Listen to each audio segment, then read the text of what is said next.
This is the homework for 8-2. So the first question is kind of cool. It talks about a robot vacuum, so like a Roomba or something like that. So some of you might have one at home and they're kind of nice. They just, they hit a wall and they kind of move. So it says this robot vacuum is cleaning a 14 by 12 room as pictured. The robot starts in the southwest corner of the room, the origin. Okay, so it's starting, let me slide down. So it's starting here. And then it says it travels along a line with a slope of 2. Every time the robot hits the wall, it rotates 90 degrees clockwise and then continues along this new line until it hits the next wall. So it says graph the first 4 paths or lines for the robot vacuum on the grid below and determine its coordinates before its 4th turn. Okay, so first off, they want us to go 4 times. So starting off from the origin, they said it starts by traveling at a slope of 2. So that means from here, you're going up 2 over 1, up 2 over 1, up 2 over 1, up 2 over 1, until bam, it hits a wall. So it looks like this right now. That's its first path. So once it hits the wall, it turns 90 degrees. So this plays off the fact that we know that when we want a 90-degree angle right there, that we want a negative reciprocal slope.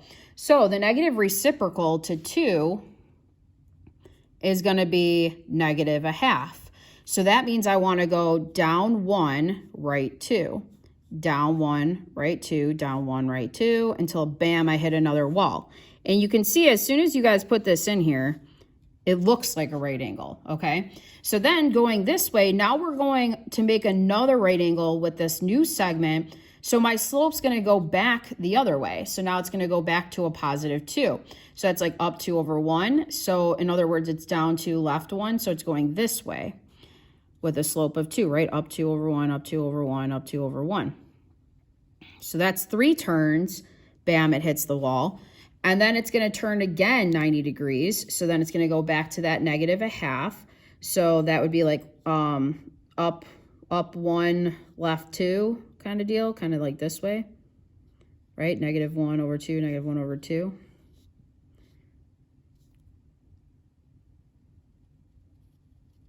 Okay, and then hit the wall. So when it hits this wall, they're asking what would be that coordinate. Well, it's just 0, 5. So this is an example of what, and we could keep going. Like we would go up 2 over 1, keep going, bam, bam. It'd be interesting if we kept doing it to see if it would hit every single spot on there. But that's more or less like how those robots work, is they're programmed to turn a certain angle when they hit something. That way they hit every single surface area of the room. You know what I mean? Okay, so then for number 2, it says, are the following lines parallel, perpendicular, or neither? Justify your answer. So we're going to set both of them equal to y first. So I have 6x minus 3y is equal to 7. So I would start by subtracting 6x on both sides. I have negative 3y is negative 6x plus 7. And then I would divide every term by negative 3. So I have y is negative 6 over negative 3 is 2. Again, I don't really care about what the y-intercept is doing. All I care about is slope. Okay, so then I have 2x plus 4y is equal to 11. So I would subtract 2x. 4y is negative 2x plus 11, and then divide everything by 4. So I get y is negative 2 over 4 simplifies to give you negative a half plus 11 over 4. So if we, again, examine these slopes, they're negative reciprocals, so that would make them perpendicular, and that's what we're going to say, perpendicular, because their slopes are negative reciprocals. Cool.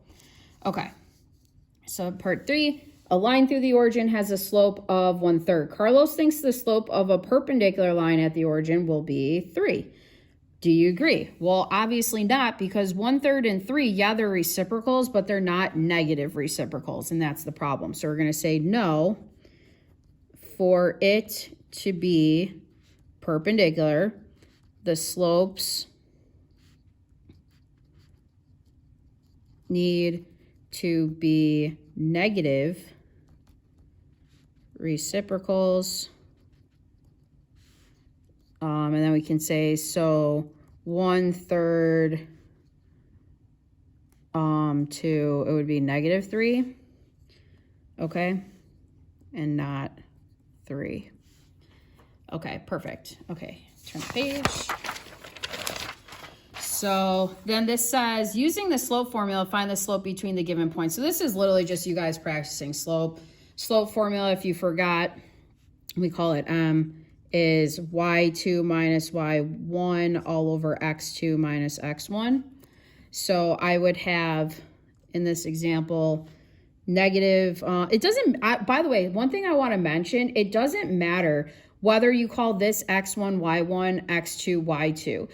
You could do 8 minus the -20 all over 5 minus 3, or you could go the other way, -20 over 8, and then like 3 over 5, like 3 minus 5.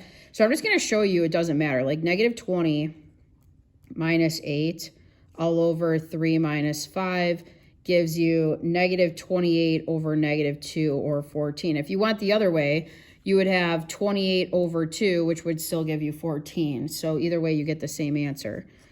So for this one, let's see, we can do -12 minus a -3 all over 6 minus 15. That gives you -9 over a -9 or 1.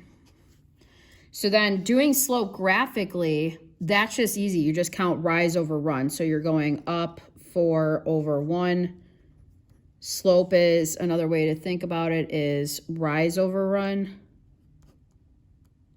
So 4 over 1 or 4.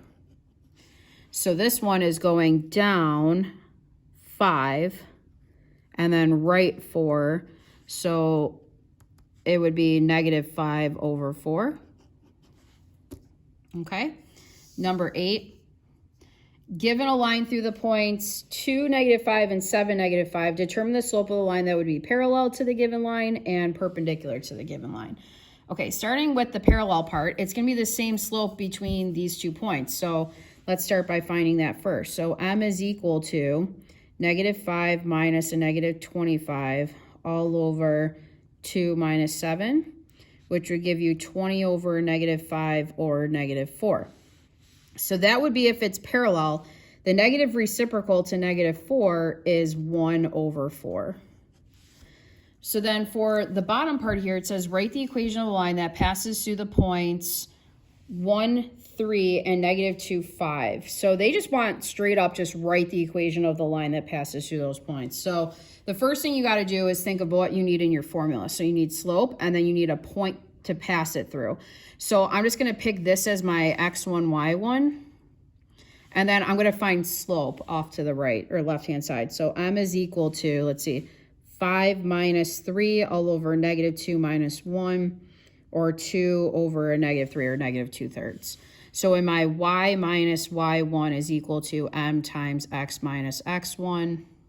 I'm going to put -3, -2/3 for M, and then -1. So I get y minus 3 is -2/3, this x plus 2/3, and then I just have to add 3 on both sides. So I get y is equal to -2/3 x plus 11 over 3. And that would be my answer for that one. Okay, one more page. So for number 10, it says write the equation of a line with a slope of 3 that passes through that point. So this is straight up, just use the point slope formula. So y minus y1 is equal to M times x minus x1. Okay, this is going to be your x1, y1. This is going to be your M. Super easy. So y minus 1 is equal to 3 times x minus 1. Y minus 1 is 3x minus 3, and then just add 1 on both sides. So you get y is 3x minus 2. Cool. Write the equation of a line parallel to the x-axis passing through the point -7, 1. So same thing with these 2 problems, just like what we did in the notes part. You got to remember that, first off, if we just graph it really quick. Okay, -7, 1. say is like right there, negative 7, 1, not drawn to scale. If they want it parallel to the x-axis, that means it's got to run the same direction. So it's going to have a slope of 0. So it's going to end up being this line right here. So the equation of that line is y equals 1, and that's going to be your answer. If you want to try to do it with the point slope formula, by all means, go for it. What ends up happening is you have y minus 1 is equal to a slope of 0 times x minus a negative 7. And like what we talked about before, this just gives you 0, and then you can add 1. So you get y equals 1. You can't do this, though, if it's parallel to the y-axis because it's going to be an x equaling something. So it just doesn't work. So for number 12, when you guys graph it, and I do recommend graphing it because it helps a lot. So if you have 5, 6, say it's like up here, 5, 6. If you want it parallel to the y-axis, that means it's going to be x equals a number, and it's going to be x equals whatever the x coordinate is. So the answer to this one is just x equals 5. The slope of that line is undefined, and you cannot put in your calculator. You can't put it in the point slope formula. You just have to graph it and know that vertical lines are x equals whatever the value is at that line, okay? Then number 13, write the equation of a line perpendicular to the given line. Okay, so let's start there. If it's perpendicular to that, the slope I'm going to use is going to be negative 2. That's the negative reciprocal. And they want it to pass through this point. So that's my x1, y1 in my formula. So this is pretty self-explanatory. So I'm going to have y minus y1 is equal to m times x minus x1. So I have y minus 6 is negative 2 times x plus 4. And then I'm going to distribute that negative 2. There we go. Then add 6. And I get y is negative 2x minus 2. And that would be my equation of my line. Okay, that's it.